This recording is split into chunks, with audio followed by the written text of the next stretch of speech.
je pense, que la tâche du prochain siècle, en face de la plus terrible menace qu'ait connue l'humanité, va être d'y réintégrer les dieux. André Malraux.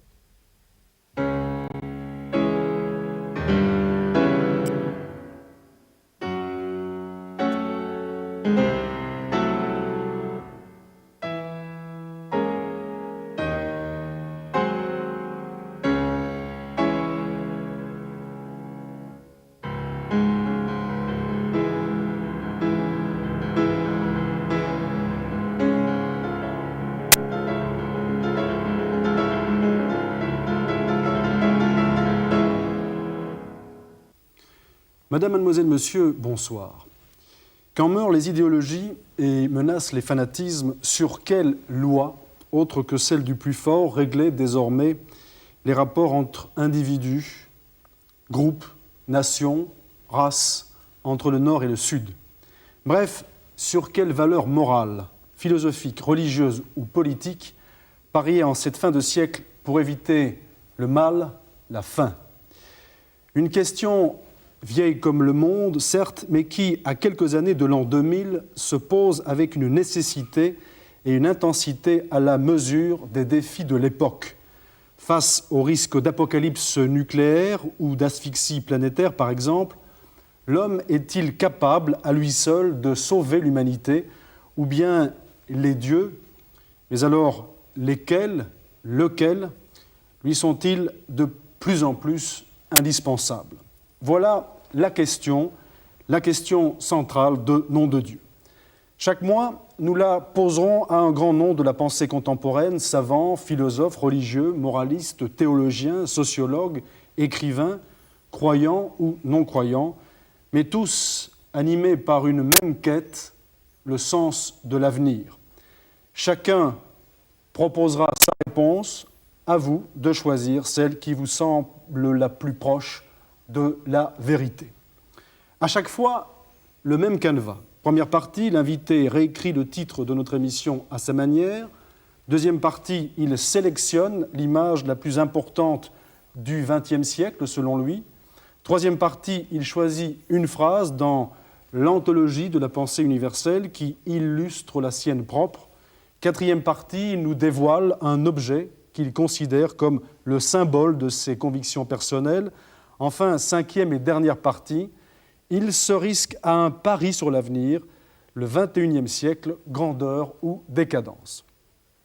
Le premier à avoir accepté notre invitation, c'est Bernard-Henri Lévy, philosophe et romancier engagé depuis près de 20 ans sur le champ de bataille des idées, auteur récemment d'une histoire subjective des intellectuels, Les aventures de la liberté, paru chez Grasset.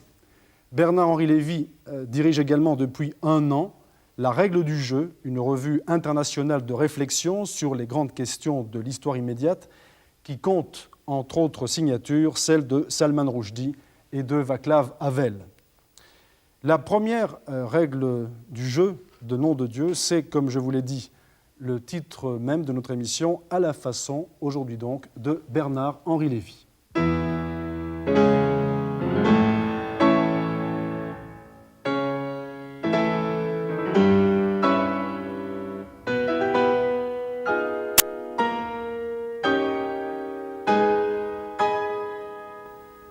Bien, nous voici d'emblée dans le vif du sujet, plusieurs noms pour le même Dieu. Oui, c'est vrai que la question n'est pas simple. Comment écrire le titre de votre émission? Je crois qu'en effet, plusieurs noms, oui, parce que c'est la garantie de la tolérance, et que ceux qui prétendent que Dieu ne s'écrit que n'a qu'une identité, n'a qu'un visage, ceux-là prennent le risque du dogmatisme et de la guerre de religion. J'ai tenu à ce qu'il y ait une majuscule à Dieu, parce qu'il me semble que ce qui fait que ce signifiant-là peut avoir peut-être un roc pour la morale, peut-être un fondement pour une définition des valeurs morales, c'est précisément sa majesté. Et j'ai tenu à ce qu'il soit au singulier, parce que mais on peut en discuter, il me semble que la pluralité des dieux, la multiplicité du divin, le pullulement du sacré, ne sont pas libérateurs, au contraire. Dire qu'il y a un Dieu et des idoles.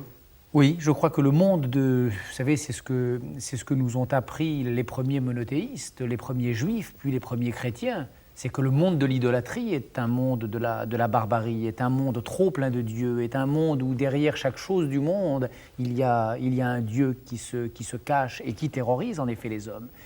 Et je crois que le passage au Dieu unique, l'idée d'un Dieu transcendant qui surplombe le monde, qui ne se confond pas avec lui, que l'on peut adorer mais avec lequel on ne fait pas corps, je crois que cette idée-là a été une idée libératrice. Donc Dieu au singulier, Dieu avec une majuscule, car c'est la seule manière qu'il ait de surplomber le monde et de ne pas se confondre avec lui.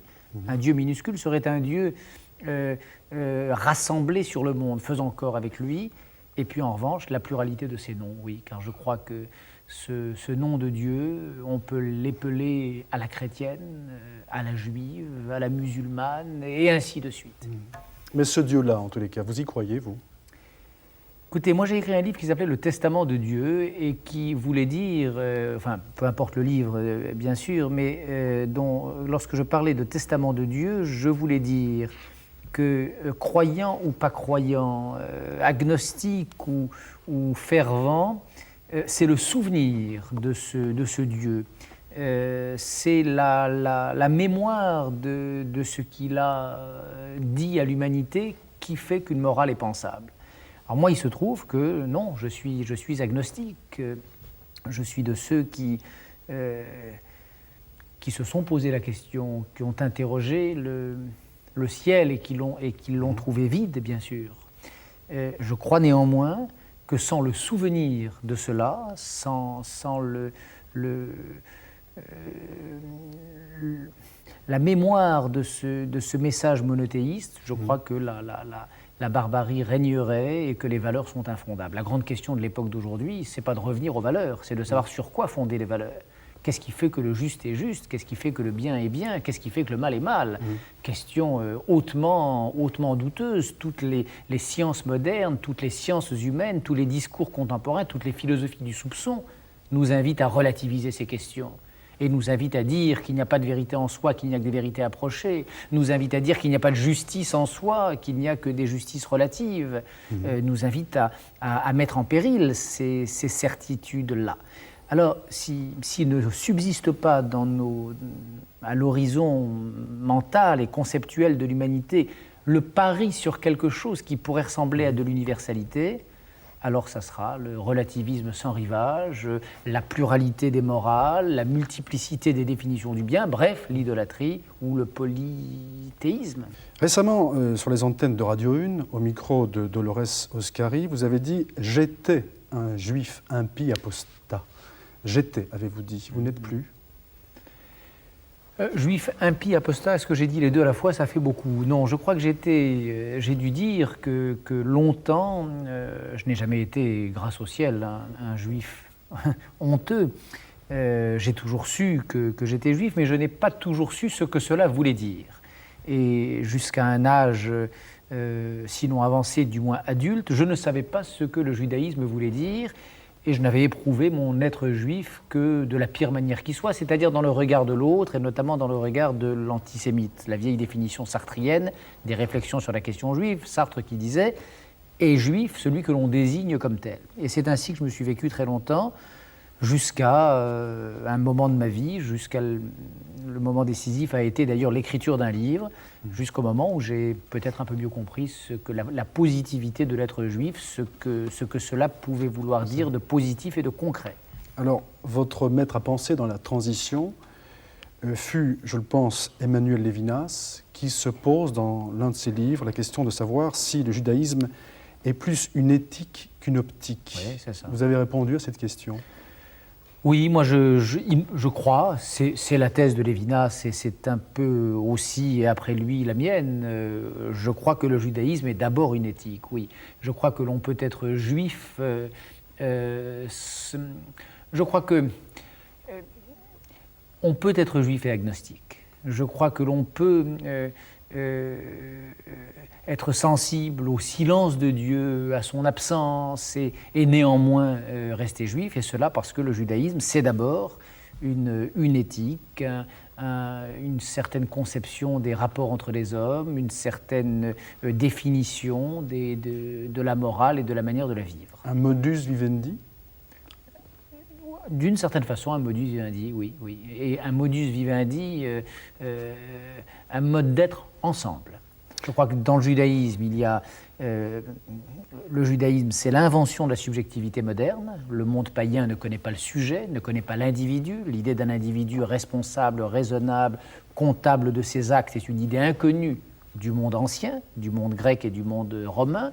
Il faut vraiment tout l'anachronisme de certains commentaires pour croire qu'Antigone, par exemple, serait le premier sujet insurgé de l'histoire de l'humanité. C'est pas vrai, cette idée même de sujet insurgé est impensable. Mais je crois que le judaïsme, c'est aussi la première réflexion de grande ampleur sur les conditions du vivre ensemble et sur la condition d'un vivre ensemble qui ne dégénère pas sur le crime, la barbarie généralisée, la guerre de tous contre tous.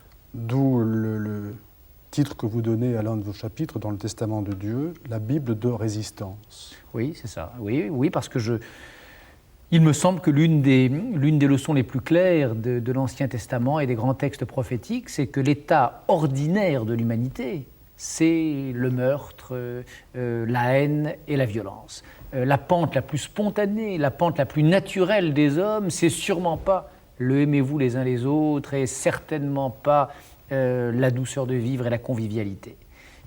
L'état naturel de l'humanité, son ordinaire, c'est le meurtre.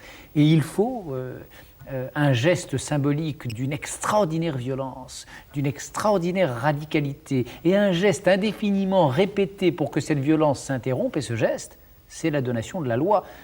Vous savez, l'histoire d'Abel et de Caïn nous dit très exactement cela.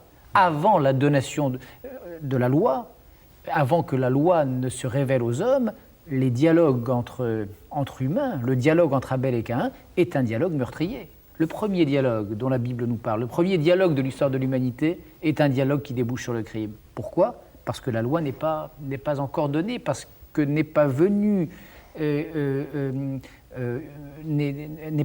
interrompre ce face-à-face, cette instance de la loi, cette contrainte, cette pesée du symbolique. Alors ça, c'est la leçon biblique, c'est une leçon qui vaut encore pour aujourd'hui. J'entends ici ou là certains nous faire l'apologie des rapports naturels entre les hommes, d'une sorte d'écosystème des relations humaines, certains penseurs ou maîtres à penser qui prétendraient faire l'économie des institutions, l'économie du discours dans les rapports entre humains. Quelle catastrophe et quel risque et quel pari, à mon avis, perdu. Ce qui fait que la barbarie est évitée entre les hommes, c'est la répétition de ce geste inaugural, donc des institutions, des médiations, des représentations. Il faut tout un appareillage symbolique d'une extrême complexité pour que les hommes s'entendent ou que les hommes se déchirent un peu moins. N'êtes-vous pas un déiste qui s'ignore ? Un déiste qui s'ignore, ça voudrait dire quoi ? C'est une sorte une conception voltairienne du Dieu, faire comme si. Je ne suis pas un déiste, non, mais je suis un parieur. C'est-à-dire que je crois, oui, qu'il faut faire comme si, et qu'il faut parier sur une instance où viendrait échouer et s'exténuer, ou en tout cas s'interrompre, les pulsions barbares, les idolâtries concurrentes, la guerre des dieux. Vous savez, il n'y a pas de société sans Dieu, comme vous le savez peut-être, c'est d'où le titre, j'imagine, de votre émission. Il n'y a pas, dans l'histoire de l'humanité, il n'y aura sans doute jamais de société sans religion. La vraie question, c'est la question de la religion. Il y a des religions mortifères, il y a des religions qui débouchent instantanément sur le crime, la guerre des corps et des idoles, et il y en a d'autres qui l'économisent et qui l'évitent imparfaitement. Le christianisme, c'est aussi l'Inquisition. Le judaïsme, l'Ancien Testament est plein d'histoires qui ne nous disent pas seulement les mérites et les charmes de la douceur de vivre. Mais enfin, il y a dans le monothéisme juif et chrétien le pari sur quelque chose qui pourrait arrêter le bras du meurtrier et arrêter le crime.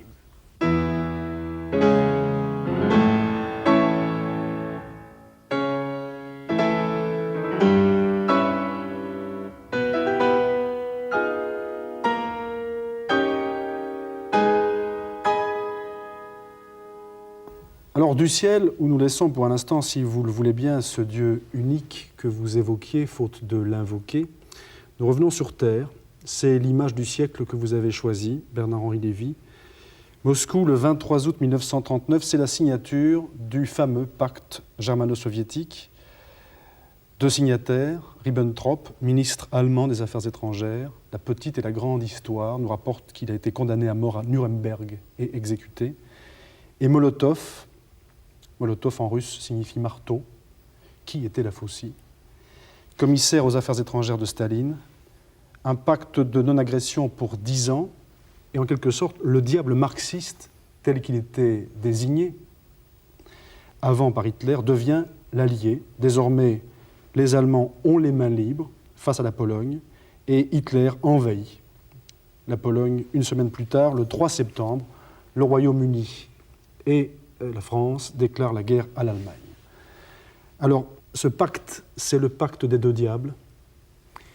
Oui, je crois que ce pacte, c'est surtout le pacte des deux complices, des deux vieux complices qui se flairaient, qui se guettaient l'un l'autre, qui rivalisaient l'un avec l'autre depuis maintenant 6 ou 7 ans, et qui enfin se retrouvent. Il y avait des hommes en France et en Allemagne, dire prophétiser qu'il y avait entre ces deux-là une entente qui allait au-delà de leurs 10 sentiments de surface. Et puis on ne les croyait pas, on les traitait de fous, on pensait que tout ça est absurde. Et d'un seul coup, il y a cette photo qui est en effet une espèce de coup de tonnerre, la réconciliation des deux monstres totalitaires du XXe siècle, oui. Alors, aveuglement ou duplicité de Staline, à votre avis? Non, moi je crois que Staline avait perçu en Hitler et dans l'idéologie nazie quelque chose qui était de la même famille, qui était évidemment une version extrêmement différente, par certains côtés adverses, mais qui appartenait au tronc commun des grandes idéologies barbares du XXe siècle. Vous savez, lorsqu'Hitler prend le pouvoir, lorsque Mussolini prend le pouvoir après la marche sur Rome, le projet des fascistes est d'une certaine façon de continuer la révolution commencée en Russie en 1917. Les fascistes, ce sont des gens qui pensent très clairement que la démocratie est morte, qu'elle est en tout cas chancelante, qu'elle représentera une parenthèse brève dans l'histoire de l'humanité et qu'une révolution est nécessaire. Et les fascistes pensent qu'en 1917, elle a commencé dans un pays lointain, un peu arriéré, sous-développé, la Russie, et qu'elle doit gagner de proche en proche les grands pays d'Europe occidentale.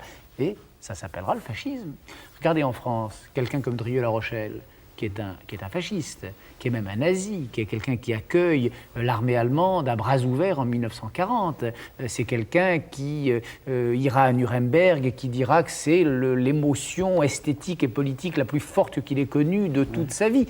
Eh bien, Drieux, c'est quelqu'un qui pense que le fascisme, c'est le plus court chemin vers le communisme. Drieux est quelqu'un qui croit que pour les vieux pays décadents d'Europe occidentale, le fascisme est une sorte de version mieux adaptée de ce cheminement vers le communisme que les Russes, évidemment, ont fait en brûlant les étapes. Donc, il y a depuis déjà quelques 15 ou 20 ans une familiarité, une rivalité mimétique, une espèce de guerre pour le contrôle du discours et des principaux mots, des signifiants, et puis d'un seul coup, ces faux adversaires, ces jumeaux mimétiques, ces gens qui se ressemblent en se haïssant, qui se haïssent en se ressemblant, d'un seul coup, les voilà assis à la même table, le sourire de Staline en fond et en décor, et ils se mettent d'accord.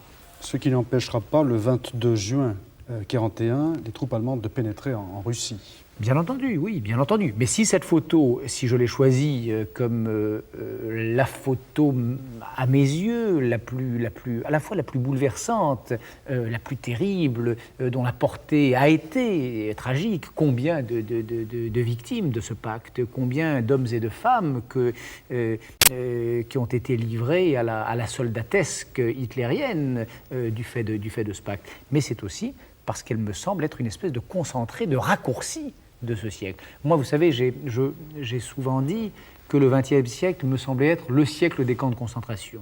le siècle des hécatombes, le siècle des morts en série, des grands nombres en folie. C'est ça l'originalité du XXe siècle.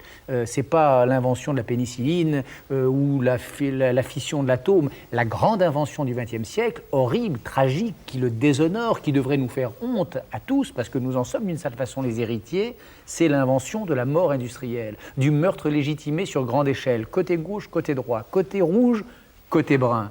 Eh bien, ces deux alambics, ces deux systèmes de légitimation, sur cette photo, dans ce cadre-là, ils se conjoignent et se rencontrent. C'est en cela que cette photo me semble décisive. Alors, c'est une photo, c'est de la mémoire. L'Europe occidentale, semble-t-il, et je crois que c'est un peu plus qu'une impression, est en train de sortir de ce cauchemar. Elle a donné congé au cauchemar nazi il y a déjà bien longtemps, et elle est en train de donner congé au cauchemar communiste ou au cauchemar stalinien depuis la chute du mur de Berlin.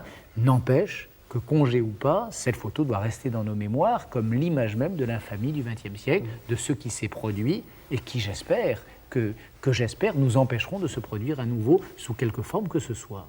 Avec ça et là, un Dieu fait homme, un guide, le Führer d'un côté, le petit père des peuples.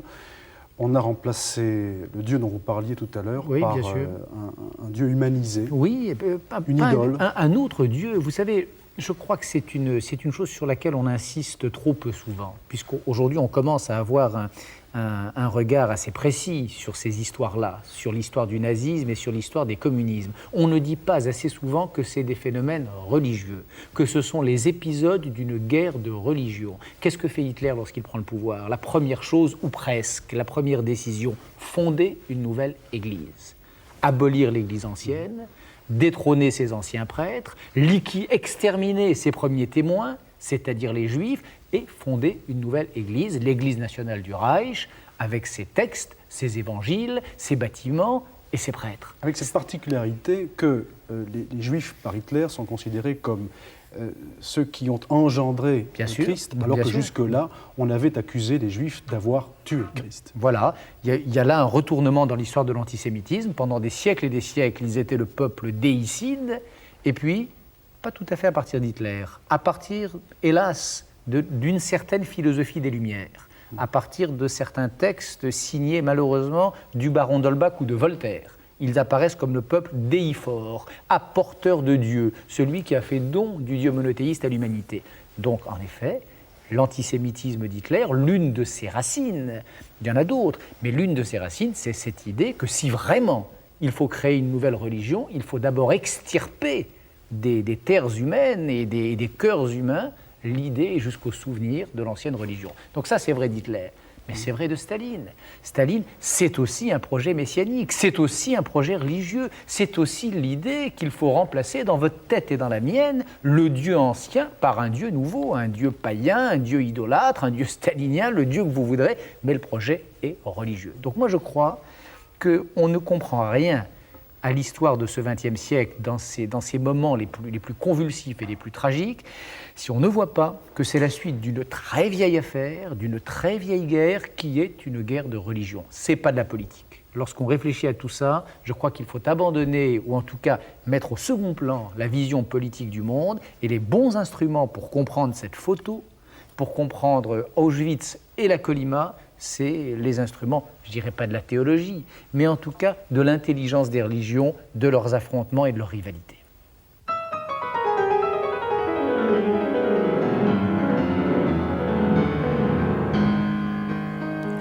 Si Dieu n'existe pas, tout est permis. Dostoïevski.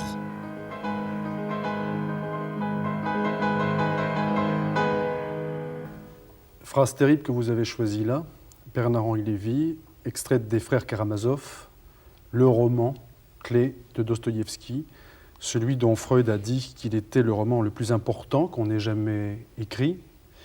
C'est Ivan Karamazov, l'un des deux frères maudits, qui prononce cette phrase. Il est athée, il déduit de l'inexistence de Dieu la permission pour l'homme de tout faire, y compris de commettre le crime. Et Ivan d'ailleurs laisse assassiner son père, il est complice de parricide, il devient fou. Ça, c'est, disons, sur le plan psychologique. D'une certaine manière, avec Dostoïevski, avec Sade, avec Nietzsche qui dit « Dieu est mort », c'est la naissance du nihilisme, qui va peut-être déjà conduire à la barbarie que vous venez de dénoncer à travers Hitler et Staline. Oui, enfin, c'est d'abord et c'est là qu'est le malentendu, c'est d'abord une apparente et gigantesque promesse de liberté.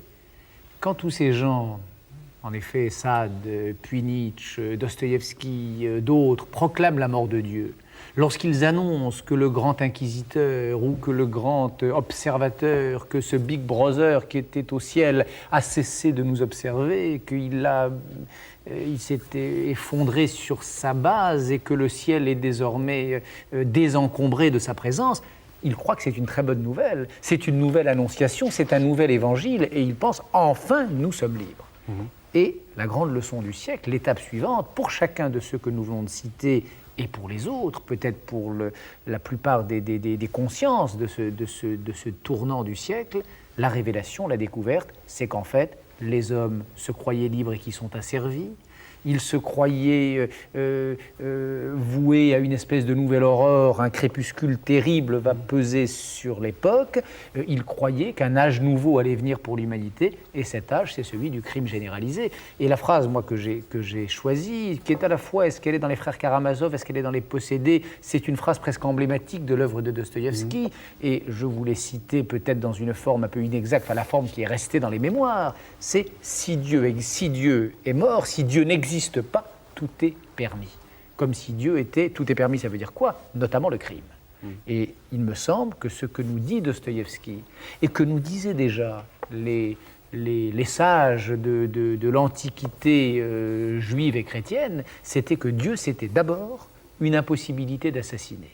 Dieu, c'est pas un être de colère, c'est pas d'abord un être de colère, c'est pas d'abord un être de bienveillance, c'est pas d'abord un être suprême. Il y a 1000 définitions philosophiques de Dieu, mais je crois que la définition à quoi nous fait songer Dostoïevski, c'est la suivante. Dieu, c'est d'abord ce qui me fait inviolable. Dieu, c'est d'abord ce qui fait qu'on ne peut pas vous ou me assassiner. Dieu, c'est une impossibilité de tuer en chacun d'entre nous. Et quand Dostoïevski dit cela, si Dieu n'existe pas, tout est permis, il y a deux manières d'entendre cette phrase. On peut l'entendre comme une espèce de phrase un peu gendarme. Dieu était là comme une sorte de surveillant général des agissements de l'humanité. Le grand flic. Le grand flic, oui. Et maintenant que le grand flic n'est plus là, les souris dansent. Ça, c'est l'interprétation vulgaire. Et puis, il y a une interprétation, me semble-t-il, plus proche de ce que pense le grand romancier et de la vérité du siècle, c'est que pour qu'un corps soit inviolable, pour que le meurtre soit interdit, pour que le commandement de ne point tuer puisse être respecté, il fallait des conditions. Et la condition, c'est quoi ? La condition, c'est qu'il y ait en chacun d'entre nous d'abord une part commune. Pour que je ne tue pas mon semblable, il faut d'abord que je sente mon semblable, que je pense qu'entre lui et moi, et entre moi et chacun d'entre les hommes, il y a quelque chose de commun qui nous fait frères, qui nous fait semblables, et qui fait qu'en le tuant, je tue un peu de moi. Et la deuxième condition, c'est qu'il faut qu'il y ait en chacun d'entre nous une part qui excède tout ce qu'il est permis de tuer, tout ce que nous passons notre vie à tuer. On passe notre temps à tuer des microbes, des végétaux, de la matière, on passe notre temps à la raisonner. Pour que le meurtre soit interdit, il faut supposer qu'il y a en chacun d'entre nous une part irréductible à la nature et à la matière. Alors quelque chose d'irréductible à toute nature, et quelque chose qui nous soit semblable à tous, eh bien ma foi, c'est ce que dans l'histoire de l'humanité on appelle Dieu. Il n'y a pas de hasard, Bernard-Henri Lévy, en choisissant cette phrase de Dostoïevski. Vous êtes conséquent avec vous-même. Vous écriviez dans La barbarie à visage humain en 1977, Crépuscule des dieux, prélude au crépuscule des hommes. Et 2 ans plus tard, dans Le Testament de Dieu, que peut un sujet, si délié d'absolu, il est livré à l'aléa de l'insensé, car telle est la découverte qu'avec Dostoïevski fait toute la littérature moderne. Si Dieu n'est plus le maître, c'est toujours la mort qui gagne. Alors, conséquence, certes, toujours est-il que d'autres vous contredisent. Simone de Beauvoir, par exemple, dans une défense et une illustration de l'existentialisme, dit « Dieu n'existe pas, rien n'est permis ». Oui, mais je crois que Simone de Beauvoir se trompe. Je crois que jusqu'à nouvel ordre, l'humanité n'a pas encore trouvé d'autre manière de fonder l'interdiction du meurtre que ce que je viens de vous dire. C'est-à-dire parier qu'il y a en chacun une part semblable, d'une part, entre les uns et les autres, et une part dissemblable d'autre part de la nature et de la matière. Or cela, dans le stock d'idées de l'humanité, dans la mémoire commune que nous partageons tous, ça ressemble en tout cas à s'y méprendre à ce Dieu dont Simone de Beauvoir semble penser qu'en disparaissant, il nous a libérés. Mais en même temps, cette révolte de Dostoïevski exprimée par Ivan, qui est athée, alors que Dostoïevski est chrétien orthodoxe, le Christ russe, après avoir été agnostique et être passé par le bagne et par la lecture de la Bible, cette révolte, on la retrouve au XXe siècle, chez de grands noms de la littérature, chez Camus par exemple, dans La Peste. Et cette révolte lui inspire l'anecdote relatée dans ce grand roman, où le père Panelou explique la peste comme le châtiment fait à la ville par le Dieu. Et puis lorsqu'il voit souffrir et mourir un enfant, il se ravise et il dit « Dieu existe, je n'ai pas d'explication, il faut l'admettre sans preuve ». La révolte est quand même nécessaire. Bien entendu, mais écoutez, d'abord, se révolter contre Dieu, c'est, vieux commun, vieux comme le monde, mais se révolter contre Dieu, c'est encore le reconnaître, c'est encore entretenir avec lui un dialogue qui n'est pas un dialogue muet, un vrai dialogue, c'est ce que font d'ailleurs les prophètes juifs et les juifs depuis les origines, depuis l'Ancien Testament, sont des gens qui ne cessent d'engueuler Dieu, qui ne cessent de l'interpeller, qui ne cessent de mettre en question sa création, qui ne cessent de lui répéter que sa création est manquée, que le mal est intolérable. Tout cela ne va pas contre l'idée d'une présence de Dieu. Mais de toute manière, moi je vous ai dit tout à l'heure que j'étais, pour ma part, que je suis agnostique, en effet. Donc il ne s'agit pas de savoir si la question n'est pas est-ce que Dieu existe, est-ce qu'il n'existe pas. Nous vivons aujourd'hui à l'âge de la mort de Dieu. Nous vivons dans cette époque-là, nous vivons dans le sillage de l'événement annoncé par Nietzsche, Sade ou Dostoïevski. La question est de savoir si cet événement, il annonce une nouvelle aube de l'humanité ou s'il a annoncé quelque chose de beaucoup plus sombre. Et moi, je crois qu'il a annoncé quelque chose de très sombre, avec quoi nous avons à nous débattre, dont nous avons à tenter de sortir. Et les grands écrivains dont vous parlez, y compris Camus, sont des hommes qui se sont coltinés avec cette affaire-là. Maintenant que le ciel est vide, maintenant que Dieu a disparu, qu'est-ce que peut être une âme sans Dieu ? Qu'est-ce que peut être une morale sans loi? Qu'est-ce que peut être une éthique sans transcendance? Je ne dis pas qu'il n'y a pas de réponse, mais en tout cas, c'est ça la question. Est-ce à dire qu'il n'y a de démocratie que de droit divin? Bien entendu, non, mais certainement pas. Et la démocratie, c'est même la mise en suspens de toute espèce d'argument d'autorité, de droit divin. Bien sûr, non. Mais ce que je crois, en revanche, c'est que la démocratie, c'est pas seulement la loi de la majorité et la vox populi. Si vraiment c'était ça la démocratie, si la démocratie c'était le régime correspondant le mieux à l'aspiration majoritaire, alors 1933 en Allemagne, c'est la démocratie. Une majorité du peuple allemand écrasante a souhaité l'arrivée au pouvoir de Hitler. Et je ne vous parle pas des masses russes dont il n'est pas impossible de dire que jusqu'à une date récente, elles se sont accommodées du stalinisme. Donc je ne crois pas que la démocratie, ça soit seulement la voix de la majorité ou la voix de la collectivité. Je crois que pour qu'il y ait démocratie, il faut qu'il y ait soumission de l'ordre politique à une souveraineté transcendante, à une loi qui ne se confond pas avec la société civile et qui ne se confond pas avec le pouvoir politique. Ce qui fait la démocratie, c'est qu'il y a la société, le pouvoir, et qu'au-dessus du pouvoir, il y a une source de souveraineté, de quelque manière qu'on la baptise. Et que ce qui fait la démocratie, c'est qu'entre ce pouvoir et ce souverain, il y a un écart. Et le totalitaire, c'était quoi dans les régimes totalitaires? C'était la confusion du souverain et du prince. Quand le prince se pensait comme étant toute la source du pouvoir, lorsqu'il pensait qu'il n'y avait pas de loi qui bornait son caprice, lorsqu'il pensait qu'il était à lui tout seul la source et le foyer, alors c'était la barbarie, c'était le totalitarisme, c'était l'absolutisme. Donc, bien sûr que non, la démocratie n'est pas de droit divin, mais la démocratie suppose le pari sur quelque chose qu'il faut bien appeler une transcendance et qui fait que le pouvoir est borné dans son ambition et dans ses dérèglements éventuels.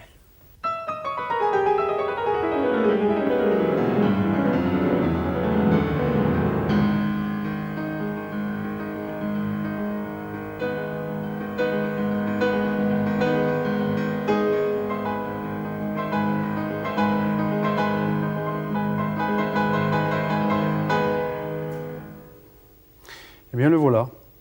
Cet objet symbolique que vous avez souhaité pour cette émission, Bernard-Henri Lévy, et que nous devons à l'amabilité d'un bibliophile bruxellois que nous remercions au passage. Il s'agit d'un original du pré-tirage de la condition humaine d'André Malraux, qui raconte, chacun sait ça, un épisode de la révolution chinoise, l'insurrection communiste à Shanghai en 1927, avec sous les traits d'un certain Kyo, un personnage historique, Chou En-lai en personne. Couverture rouge pour un livre rouge. Oui, couverture rouge pour d'abord avec des pages blanches, tiens, c'est bizarre.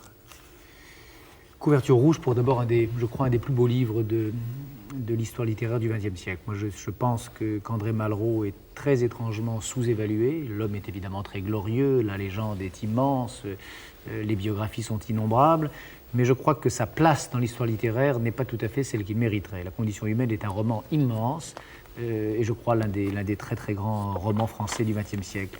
Vous savez, je relisais l'autre jour en venant, je relisais le début. Le début est une merveille.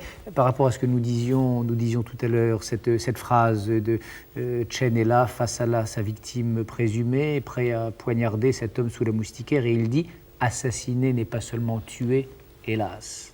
C'est comme un écho, et je ne l'ai pas fait exprès, à ce que nous disions tout à l'heure. Il y a dans le fait d'assassiner un homme, de s'arroger le droit de le tuer, davantage que de la mort donnée, davantage qu'un bris de matière, davantage que l'idée d'en finir avec un morceau du monde. Il y a un geste métaphysique dans l'assassinat d'un homme. Donc c'est un très beau livre. Moi je crois que Malraux c'est un personnage gigantesque, enfin qui a joué son destin sur le double registre d'une œuvre et d'une vie. C'est un héros en même temps qu'un grand écrivain. C'est l'homme de l'escadrille Espagna en même temps que l'homme de la condition humaine. C'est un homme qui a su se battre en même temps qu'écrire de très beaux livres. C'est un homme qui a sacralisé la littérature et ça ne l'a pas empêché de s'engager physiquement dans les causes les plus grandes et dans les moments les plus intenses de l'histoire du XXe siècle. Et de signer 2 ans après le prix Goncourt en 1933, en 1935, idéologiquement avec la barbarie communiste. Oui, c'est pas non plus un saint, c'est un héros, ça n'est pas un saint. Et Malraux fait partie de ces hommes, en effet, qui ont cru que pour lutter contre Hitler, il fallait s'allier avec Staline. Malraux fait partie de ces hommes qui ont pensé, jusqu'en 1944 en tout cas, qu'il fallait choisir un totalitarisme contre l'autre. Le choisir sans ferveur. La différence entre Malraux et Romain Rolland, par exemple, au même moment, ou la différence avec Nizan, qui était lui un militant du Parti communiste, c'est que Malraux va au communisme en se pinçant le nez, en se pinçant les narines. Il y va avec un certain dégoût. Il y va sans doute aussi avec des arrière-pensées personnelles. Lorsqu'il va pour la première fois au congrès de Kharkov, est-ce qu'il y va parce qu'il croit au communisme ou pour rencontrer Eisenstein avec qui il aimerait faire du cinéma? Est-ce qu'il y va pour prendre la parole sous les portraits géants de Molière et de Cervantes, ou est-ce qu'il a l'intention de faire des repérages pour son roman sur les pétroles de Bakou? C'est tout l'énigme du personnage. En tout cas, il n'a jamais été un stalinien enthousiaste. C'est un désespéré. Et c'est un homme qui se pose les questions que nous évoquions tout à l'heure aussi. Justement, déjà, dès 1930, dans La Voie royale, il se pose la question, je le cite, « Que faire d'une âme s'il n'y a ni Dieu ni Christ ?» Voilà, oui, absolument. Oui. Donc, recherche de sens tout au long de sa vie, dans l'action. Recherche sens désespérément, oui. Recherche substitut de Dieu désespérément. Recherche définition d'une âme désespérément. Si se dérobe cet été qui l'a toujours soutenu. Alors, première idole, l'action, je dirais, puis l'engagement politique, et puis l'art, finalement. Oui. Ce n'est pas une laide fin. Là, vous le défendez, vous êtes un peu son avocat. Et dans le livre, dans Les Aventures de la Liberté, vous êtes un moment procureur à l'égard de Malraux. Vous le comparez à Drieux, dont vous parliez tout à l'heure, et vous dites « 2 corps habités par la même âme ». Oui, enfin, c'est ça, c'est dans le chapitre du livre consacré à la rencontre Malraux-de Gaulle. Je me demande assez longuement comment s'explique ce mystère, hein, ce révolutionnaire des années 30, cet antifasciste historique, cet homme au point levé des meetings Amsterdam Pleyel, ce rouge en effet, qui brusquement, en 1944, se retrouve gaulliste, en train de chanter la Marseillaise entre Jacques Soussel et Jacques Baumel. Le scandale Malraux. Le scandale Malraux, oui. Cet homme qui était la vedette incontestée de l'intelligentsia d'extrême gauche, cet homme qui aurait pris la place, s'il avait voulu, de Sartre, Aragon, Mauriac et Camus réunis, qui choisit de se marginaliser, de se faire traiter de fasciste par tous ses anciens camarades et de devenir donc RPF. Alors pourquoi ?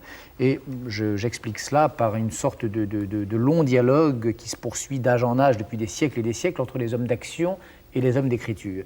Et j'imagine un dialogue, je raconte un dialogue imaginaire entre Drieux, ou en partie réel d'ailleurs, et Malraux, qui se posent tous les deux les mêmes questions. Qui est notre double politique rêvé? Qui est notre intercesseur dans l'ordre de l'action? Drieux a fait le choix épouvantable de croire que c'est Doriot, et Malraux a fait le choix de Gaulle. Et je les imagine tous les deux, oui, comme ces deux théologiens de Borges qui ont passé leur vie à se quereller, à s'anathémiser les uns les autres, et qui se découvrent à la fin qu'ils étaient en effet comme deux corps, animés par la même âme, habités par la même âme, en qui un Dieu manquant d'imagination ou d'animation avait logé la même âme.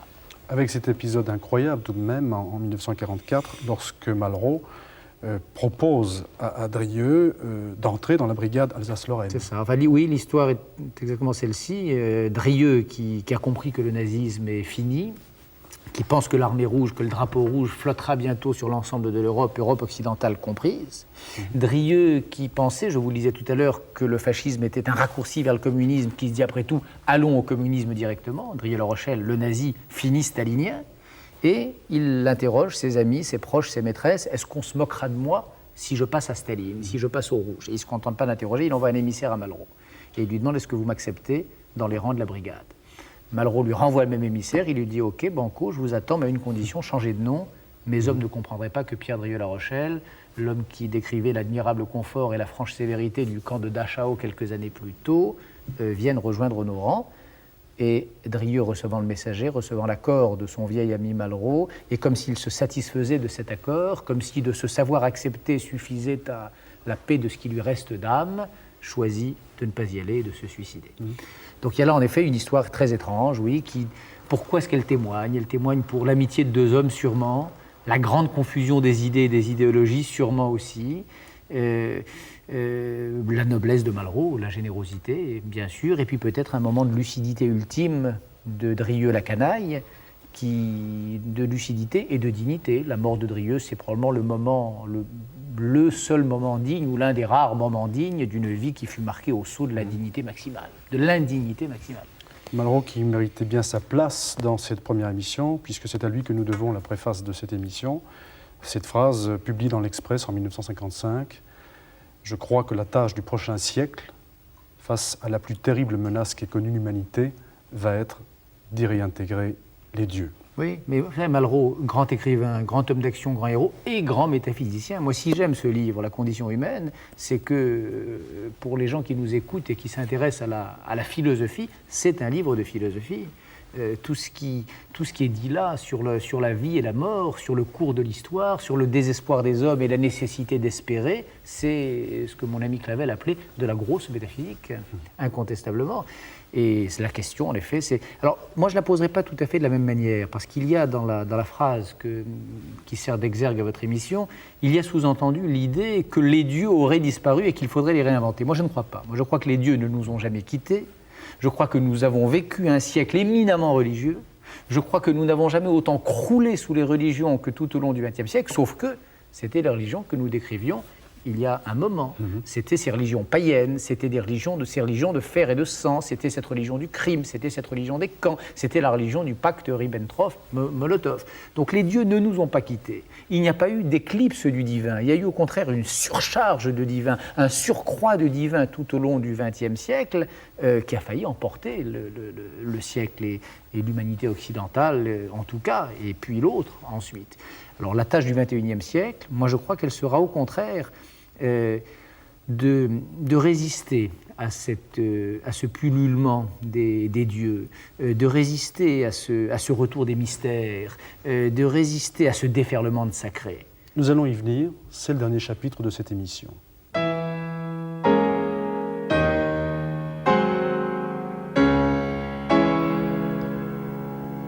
Alors le pari, nous y voici. Vous avez commencé l'émission en disant « Dieu peut-être ». Diriez-vous le XXIe siècle, le Messie peut-être? Non, sûrement pas. Sûrement pas. Et je crois d'ailleurs, vous savez, je suis trop juif pour ne pas savoir que le Messie ne vient jamais. Et que le Messie, c'est une attente indéfiniment différée. Si le Messie devait venir, il serait déjà venu, et je serais chrétien. Donc je ne vous dirai pas que le Messie viendra au siècle prochain ni au suivant. Non, moi je serais beaucoup plus terre-à-terre, si vous permettez. Cette émission, en fait, tout ce que nous avons dit jusqu'à présent était grave, et bon, je le serai toujours, mais je crois que la vraie question est de savoir qu'est-ce qui va se passer maintenant à l'âge du post-communisme, puisqu'au fond, les gens de ma génération et de la génération précédente ont été gouvernés par cette question du communisme et par cette question du totalitarisme que nous avons évoquée depuis maintenant près d'une heure. Qu'ils l'aient adoré ou qu'ils l'aient détesté, que ce communisme les ait subjugués ou leur ait répugnés, c'était quand même la question centrale. Or, brusquement, cette question a débarrassé l'horizon et l'ensemble du phénomène a implosé. Alors, à partir de là, il y a deux hypothèses. Il y a des gens qui pensent, qui parient sur une histoire apaisée, sur une histoire qui entrerait dans une espèce de morne plaine, brusquement pacifiée. Il y a ceux qui parient sur ce que Hegel appelait la fin de l'histoire, ou sur ce que Hermann Broch, le grand romancier de la mort de Virgile, appelait le dimanche de l'histoire. Ce serait dimanche maintenant pour un siècle et davantage. Ceux-là croient que la démocratie a définitivement triomphé, qu'elle va peu à peu gagner les terres libérées du totalitarisme et que nous sommes devenus, nous, les Occidentaux avancés, les législateurs universels. Et puis il y a un autre pari qui est hélas le mien et que je crois plus près de la vérité, c'est le pari sur, c'est l'idée selon laquelle, l'idée que nous serions entrés au contraire dans une nouvelle période de l'histoire avec relance du processus historique et relance de la machine de production historique. Et je crois que c'est la vérité. Je crois que nous entrons dans une période de nouveaux combats, de nouveaux clivages, de nouvelles convulsions peut-être, de nouveaux drames, où les démocrates vainqueurs de l'univers totalitaire auront à affronter d'autres adversaires.